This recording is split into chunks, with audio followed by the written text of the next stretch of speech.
નમસ્કાર દર્શક મિત્રો, આપ જોઈ રહ્યા છો નવજીવન ન્યૂઝ. હું છું સાર્થક પટેલ. વાત કરીએ સુરતના વરાછા વિસ્તારમાં 20 વર્ષની યુવતી પર લાંબા સમય સુધી દુષ્કર્મ અને બ્લેકમેલિંગ કરવાનો ચોંકાવનારો કેસનો પર્દાફાશ થયો છે. પીડિત યુવતી સિલાઈ કામ કરીને પરિવારનો આર્થિક સહારો આપતી હતી. પિતા નિવૃત્ત છે અને 2 ભાઈઓ હીરા ઉદ્યોગમાં કામ કરે છે. ભાડાના મકાનમાં રહેતી આ યુવતી પોતાના નાની વયે ઘર ચલાવવાની જવાબદારી ઉઠાવી રહી હતી.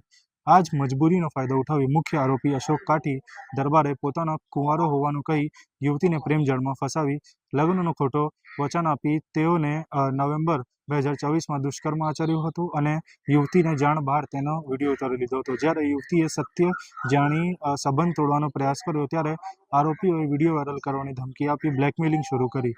એટલું જ નહીં, યુવતીએ તેના મિત્રો લાલો, ભાવદીપ અને સંબંધી રંજીત સાથે પણ સંબંધ બાંધવા મજબૂર કરવામાં આવી. પીડિતાની ફરિયાદ મુજબ વર્ષ 2024માં અત્યાર સુધી 4 શખ્સોએ અલગ અલગ સમયે તેની સાથે દુષ્કર્મ આચર્યું. આ ઘટનામાં પીજીના માલિક અર્જુન અહિરની સંડોવણી પણ સામે આવી છે. યુવતીની મદદ કરવાના બદલે તેનું મૌન રાખવા માટે ડરાવ્યું અને બળજબરી તથા છેડતી કરી હોવાનો પણ આરોપ છે. બ્લેકમેલિંગના ભાગરૂપે આરોપીઓ યુવતી પાસેથી સિલાઈ કામની બચત 23,000 રૂપિયા અને અંદાજે 1 તોલું સોનાની બુટ્ટી પણ પડાવી લીધી હતી. જ્યારે ઘરમાંથી સોનાની બુટ્ટી ગુમ થવાની વાત સામે આવી ત્યારે યુવતીએ હિંમત કરી પોતાના ભાભીને સમગ્ર હકીકત જણાવી. પરિવારના સંપૂર્ણ સાથ બાદ યુવતીએ વરાછા પોલીસ સ્ટેશન પહોંચી અને 5 આરોપીઓ વિરુદ્ધ ફરિયાદ નોંધાવી. આ ઘટના માત્ર એક ગુનો નહીં પરંતુ સમાજ માટે ચેતવણી છે કે આવી રીતે વિશ્વાસ, મજબૂરી અને ખોટા વચનોના આધારે યુવતીઓને શિકાર બનાવવામાં આવે છે. आओ सांभळिए अधिकारीए शू कीधु। वराछा पुलिस स्टेशन के विस्तार में वराछा भगुनगर विभाग मकान नंबर 173 में एक रेप का फरियाद सामने आया है। रेप का मैटर सामने आया है।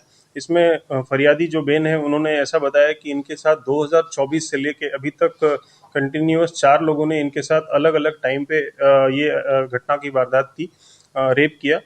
2024 में इनके साथ एक आदमी है जिसका नाम है अशोक, उसने इनके साथ लव अफेयर रखा और लव अफेयर के दौरान इनका एक प्राइवेट वीडियो शूट कर लिया। उस प्राइवेट वीडियो के आधार पे बाकी 3 अन्य लोग जो हैं इनमें इस केस में, उन तीनों ने इनके साथ अलग अलग टाइम पे धमकी देके रेप किया इनके साथ।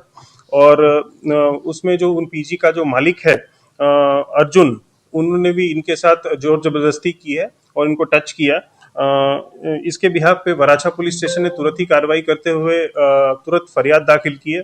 2 आरोपियों को हमने अरेस्ट कर लिया है और वो फिलहाल हमारी कस्टडी में है। जो आरोपी हैं उनका नाम है अशोक काठी दरबार, लालो, भवदीप, रणजीत आहिर और अर्जुन आहिर। अर्जुन आहिर जो है वो पीजी का मालिक है। इसमें से रंजीत और अरुण को हमने अरेस्ट कर लिया है और बाकी लोगों की हम खोज रहे हैं और जल्दी से जल्दी उनको पकड़ के हम कानून के हवाले करेंगे। ये बैकग्राउंड ऐसा है कि ये यहाँ पे अशोक जो है वो उसी बिल्डिंग के आसपास ही रहता था और उन्होंने इसके साथ लव अफेयर किया और उसके बाद बार बार कंटिन्यूअस इनके दोस्तों ने उनको रेप किया इनका।